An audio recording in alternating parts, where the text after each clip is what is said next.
Film ini dimulai dengan seorang pria yang bernama Ji-hoon.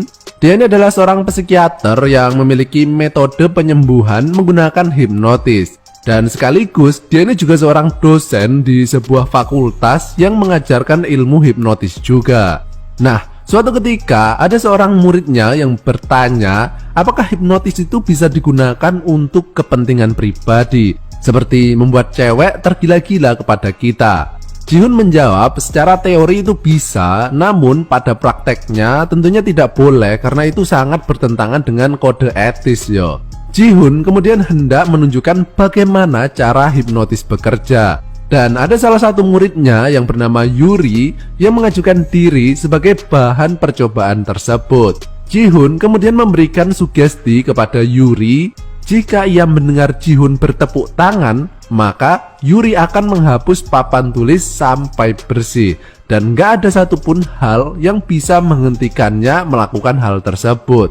Yuri kemudian sadar dan ketika ia hendak duduk kembali ke bangkunya, Ji-hoon kemudian bertepuk tangan.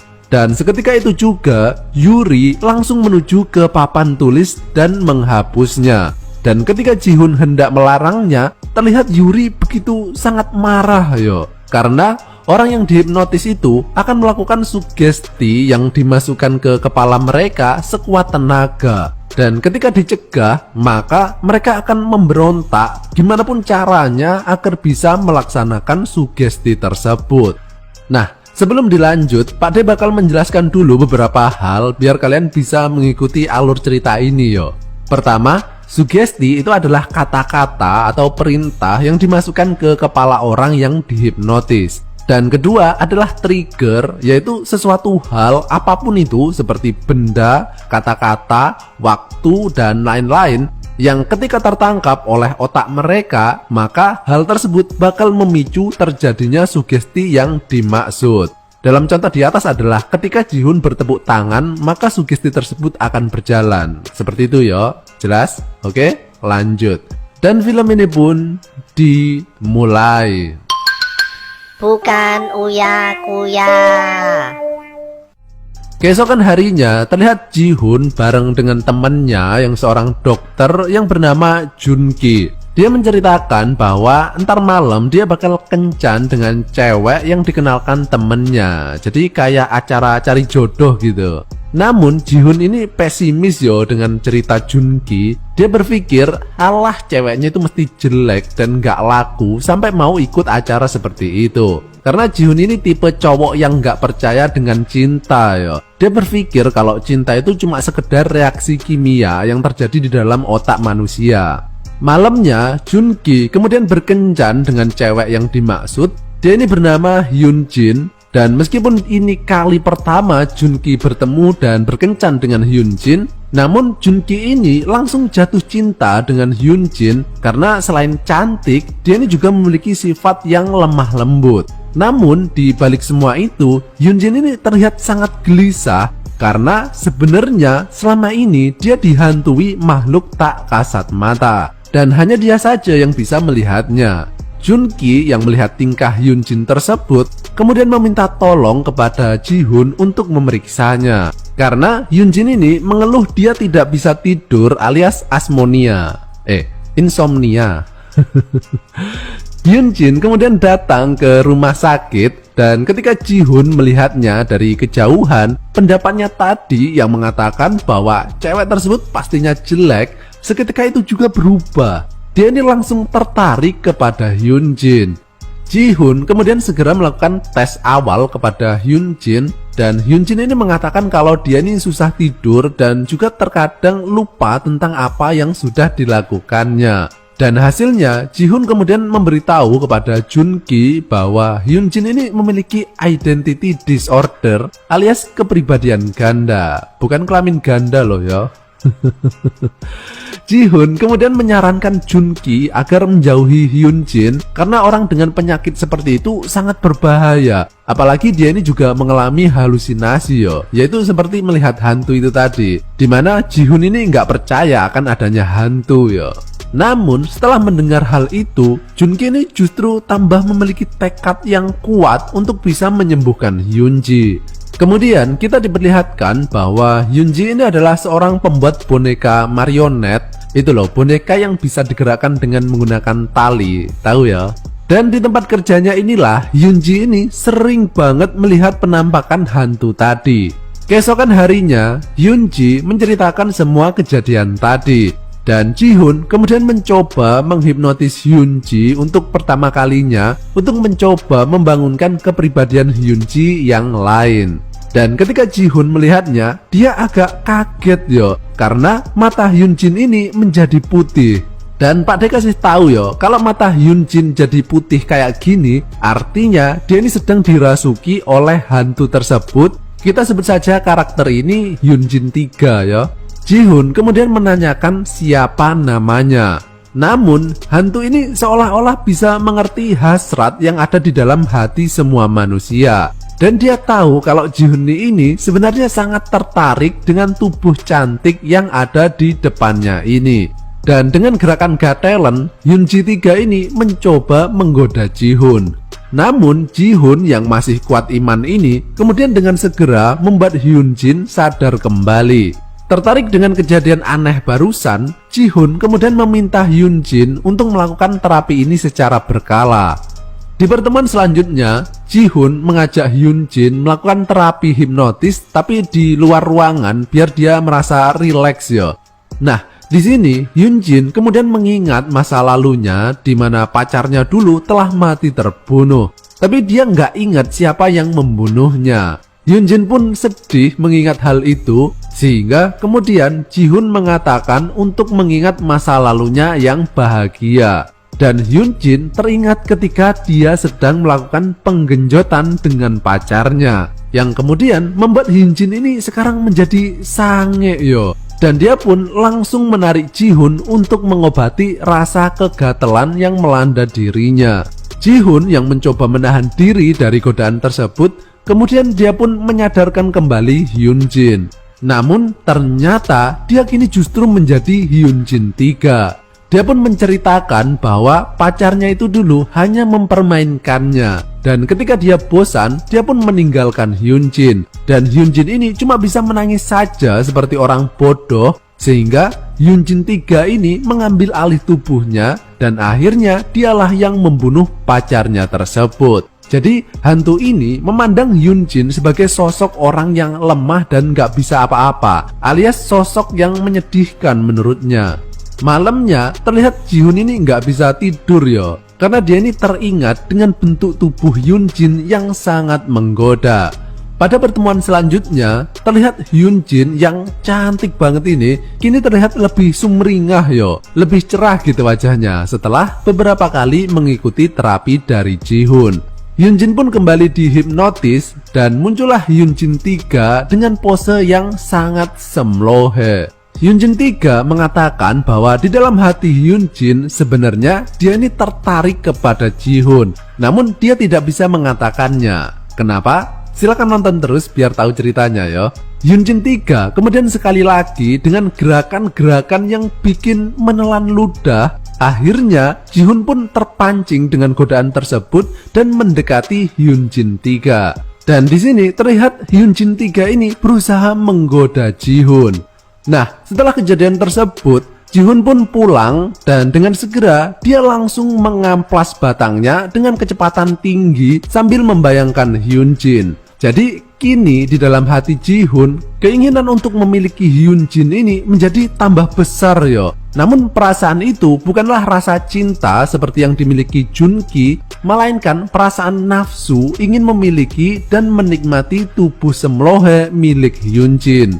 Dan pada pertemuan selanjutnya yang merupakan pertemuan terakhir, sebenarnya tugas Ji-hoon di sini tinggal satu langkah saja untuk menyembuhkan Hyunjin, yaitu memberikan sugesti agar kepribadian yang lain itu tidak pernah muncul lagi. Namun ketika Ji-hoon sadar bahwa ini adalah terakhir kalinya ia akan bertemu dengan Hyunjin, dia kemudian tidak bisa merelakannya. Bahkan ketika Hyunjin sedang dihipnotis, Ji-hoon ini tidak berkata apa-apa dan justru dia kemudian mendekati Hyunjin dan mencoba menyentuh tubuhnya. Mulai dari rambut, hidung, agak ke bawah dikit, dia mencoba melihat ukurannya dan tingkat kekenyalan nutrijelnya. Sampai paling bawah dia juga mengecek tingkat kelembapannya. Apaan coba yang lembab?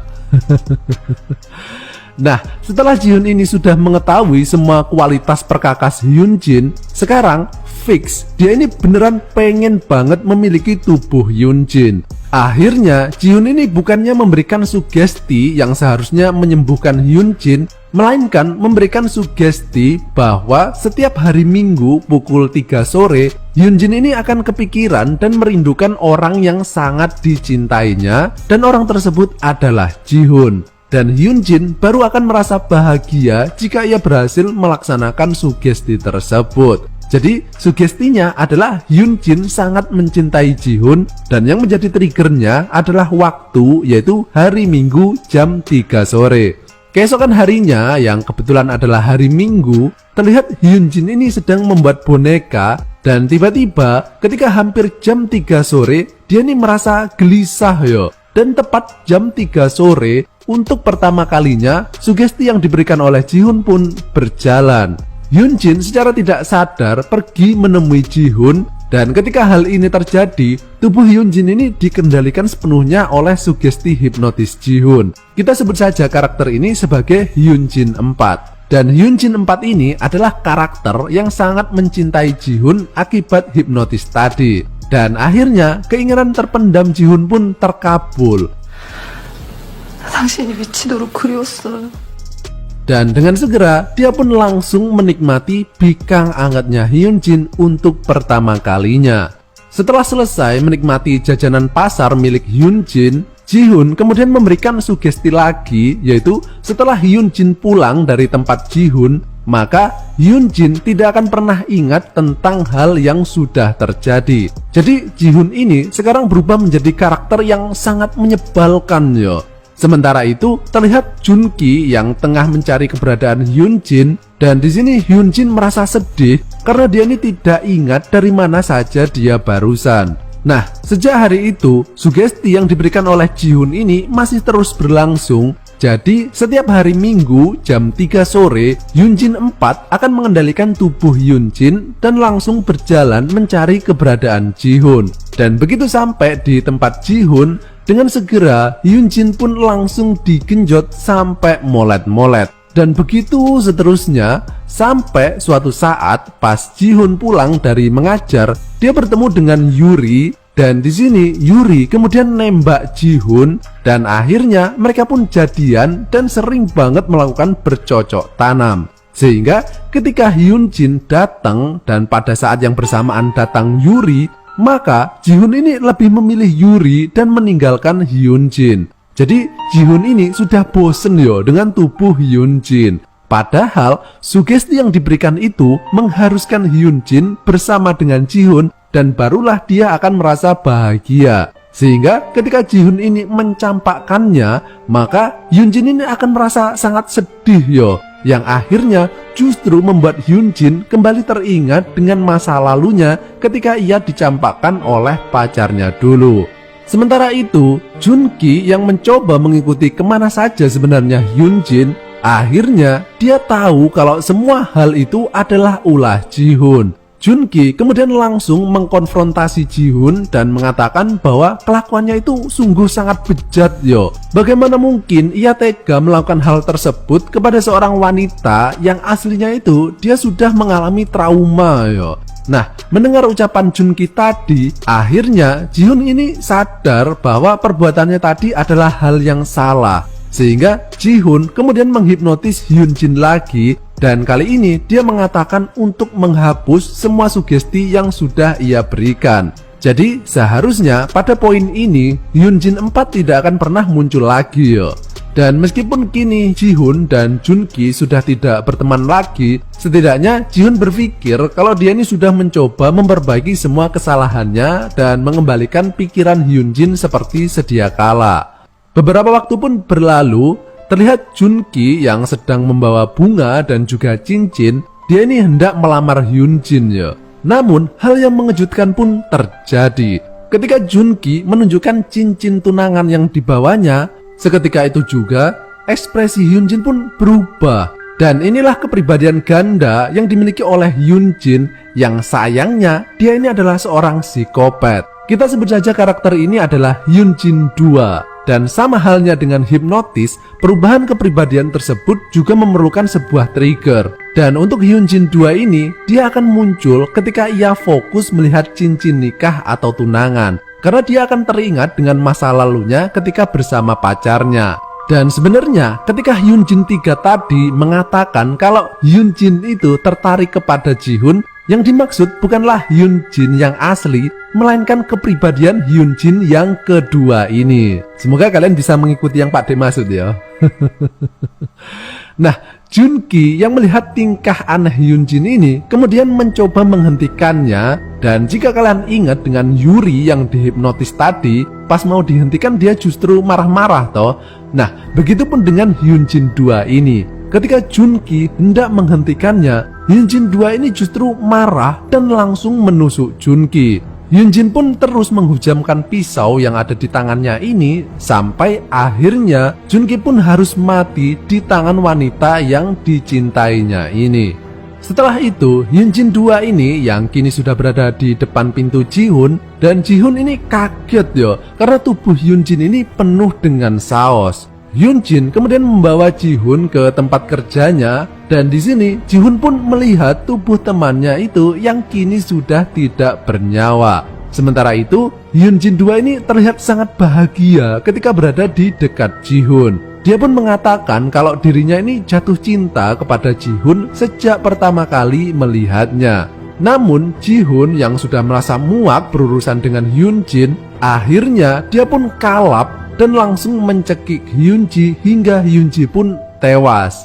Jihoon kemudian meminta maaf kepada Junki karena mungkin jika dia segera menyembuhkan Hyun Jin, mungkin saja kejadiannya tidak akan seperti ini ya. Namun ternyata Hyun Jin tadi masih belum mati loh. Dia kini terlihat sedang membawa sebuah palu dan hendak memukul kepala Junhee. Dan ketika Junhee hendak melarikan diri, ternyata Hyun Jin 2 ini juga dibantu oleh hantu tadi. Sehingga akhirnya Junhee pun tidak bisa kemana-mana dan akhirnya dia tertangkap oleh Hyun Jin 2. Beberapa saat kemudian terlihat Hyun Jin tengah memegang por dan juga gergaji, dan dia ini sedang membuat sebuah mahakarya ya. Dan inilah hasilnya. Ternyata Jihoon tadi masih hidup, namun kini seluruh tubuhnya dijahit menggunakan kawat, sehingga dia ini nampak seperti boneka marionet yang terbuat dari manusia yang masih hidup. Dan Hyun Jin 2 ini kini terlihat begitu sangat bahagia ya, karena akhirnya dia kini bisa berada di dekat Junhee selamanya. Dan film ini pun berakhir.